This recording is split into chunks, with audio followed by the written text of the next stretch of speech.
the revolving doors opened to the smell of coffee and damp paper. The security scanner beeped. I set my worn handbag onto the tray, my fingers brushing the teardrop earrings that once belonged to Michael Hart, my late husband. The cool metal against my skin steadied my breath. On the glowing board, Cole v. Hart, Custody and Financial Manipulation, Courtroom 4B. Cold green letters, just like the way Brandon and his lawyer had branded me in the lawsuit Financial Manipulation, stripping custody of an unborn child. We pushed through the heavy wooden doors of Courtroom 4B. The old wood floor snapped under our shoes. The Washington state flag hung still as stone. The plaintiff's side sat to the left. Brandon's hand clamped onto Lena's shoulder like a vice.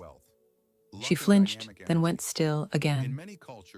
I chose the very back row, spine straight, hands clasped tight to keep from trembling. Rain ticked against the tall windows, steady, small, relentless, like the second hand of a clock.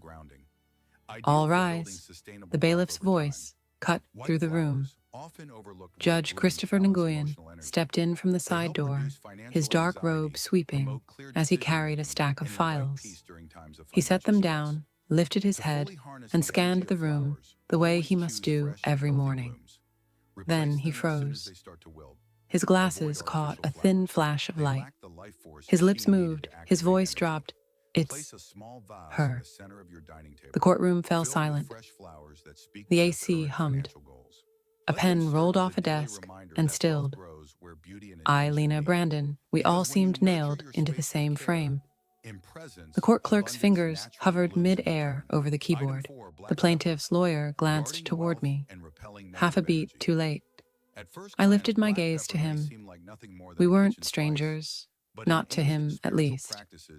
But here in this wood-paneled chamber, to most eyes, I was just a 70-year-old woman in a worn coat and rain-soaked shoes. No one knew who Evelyn really was not until today.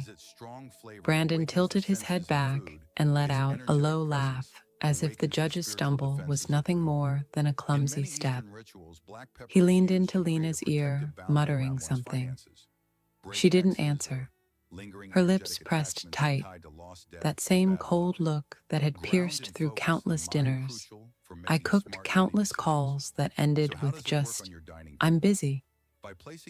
I remembered the first time Brandon sat in Michael's armchair legs, crossed flipping through channels like he owned the place.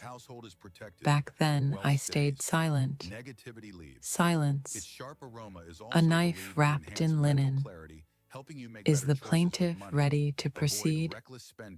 Judge Nguyen's composure returned, his fingers tapping the bench. Brandon's lawyer sprang up, his voice slick as polished marble.